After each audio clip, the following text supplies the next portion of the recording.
Maintenant, on va parler de validation et de sécurité. Au niveau de notre contrôleur hot, c'est bien, on crée un nouvel utilisateur en pushant les bonnes informations, sauf qu'une bonne manière de faire est de créer une validation de données avant d'envoyer nos données dans notre BDD. Cette manière de faire est de s'assurer que les bons types de valeurs sont envoyés dans les bonnes colonnes. Donc pour ça, ce que je vais faire, c'est que ici, je vais utiliser request et on va utiliser donc la méthode validate qui va nous permettre de faire ceci. Et ici, on va pouvoir préciser donc à chaque fois les champs à valider ainsi que les règles. Donc par exemple, on aura name et ici on va pouvoir lui dire qu'il sera required, qui sera de type string et que au maximum on veut 255 caractères. Et je vais pouvoir faire la même chose pour les autres. On va lui dire par exemple email sera requis, il sera de type email pour vérifier que c'est bien un format d'email. Et par contre l'email on veut qu'il n'y en ait qu'un par utilisateur. On ne veut pas que plusieurs utilisateurs ont le même email. Donc pour ça on va utiliser ici unique, user, email. Et ici pour le password pareil, on va faire un password, il est required. On va dire qu'au minimum on veut 6 caractères. Et on va lui dire également confirmer. Hop. Comme ça, on s'assure que le mot de passe est confirmé. Une fois qu'on a fait ceci, au niveau du password également, une bonne manière de faire est de hasher le mot de passe avant de l'envoyer. Donc pour ça, Laravel nous offre une petite fonction assez sympa.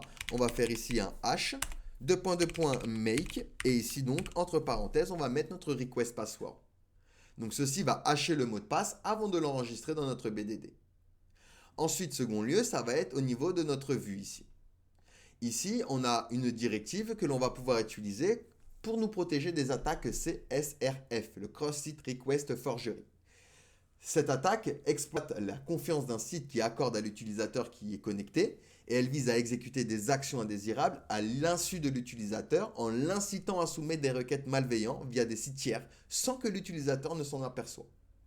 Et pour se protéger de ça, Laravel nous met en place une directive avec Blade qui est @csrf. Et ici, qu'est-ce que ça va faire?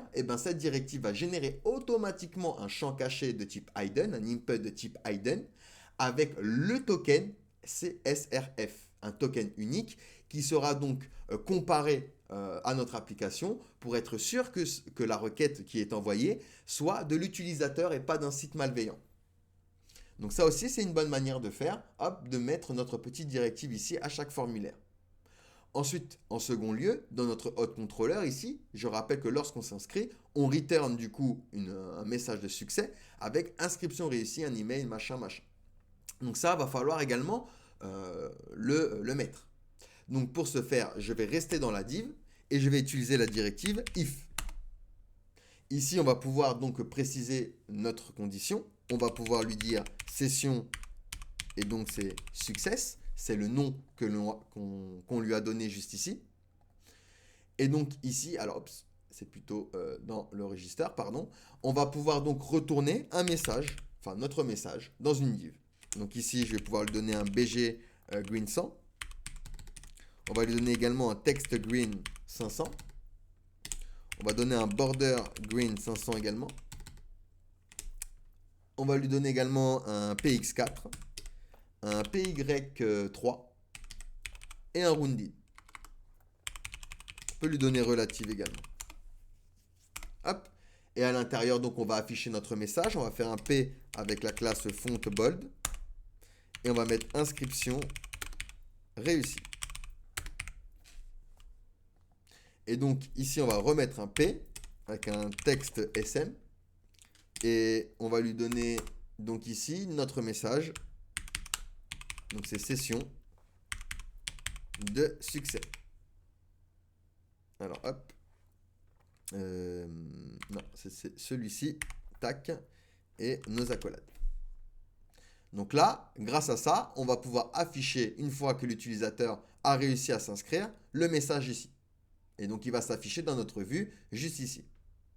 Donc voilà pour les règles de validation et surtout pour les règles de sécurité, notamment pour les attaques CSRF.